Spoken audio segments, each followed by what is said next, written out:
Hey guys, Coach Matt here, Coach Jack here, going through our warm-up number 2. So for this one guys, we're going to be going through 30 seconds of each movement, and we're going to go through a couple of rounds of that.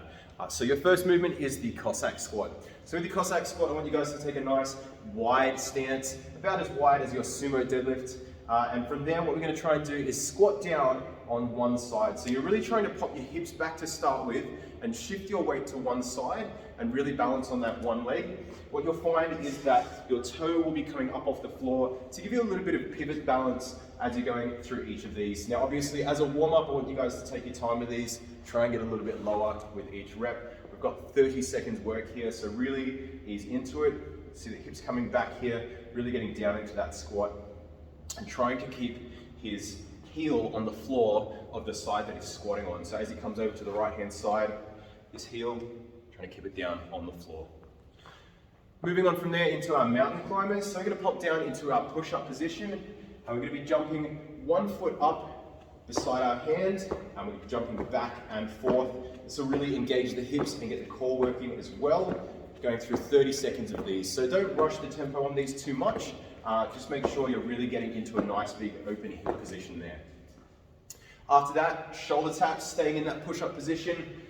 We're trying to keep our core switched on. Find a little bit of a wider stance with your feet, and you're just bringing your right arm up to your left shoulder, your left arm up to your right shoulder, and back and forth. But here, we're really trying to keep our body centered, and we're not shifting our weight back and forth too much. So if I'm to stand next to Jack, he's not touching me, he's not moving back and forth.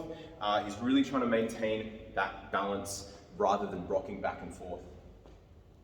Moving on from there into our bulldog stretch, another 30 seconds of work here.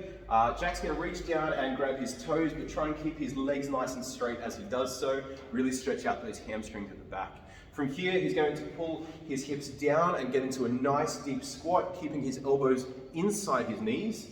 And then from there, he's going to start on the right hand side and reach that right arm up, look towards the ceiling, his eyes are going to follow his hand, and then come back down. Same on the left hand side. And then he's going to grab his toes again, driving his knees out with his elbows, and then he's going to push his hips up and stretch out those hamstrings again. So 30 seconds here, just cycling through that movement. We've got the hamstring stretch, then the right hand side, then the left hand side. And from the side view, nice straight legs there. And then a nice deep squat. Big rotation, trying to keep his hips down, following his hand with his eyes. And that's it. So we're going to go through 30 seconds of each of those movements. We're going to go through 4 rounds. Enjoy.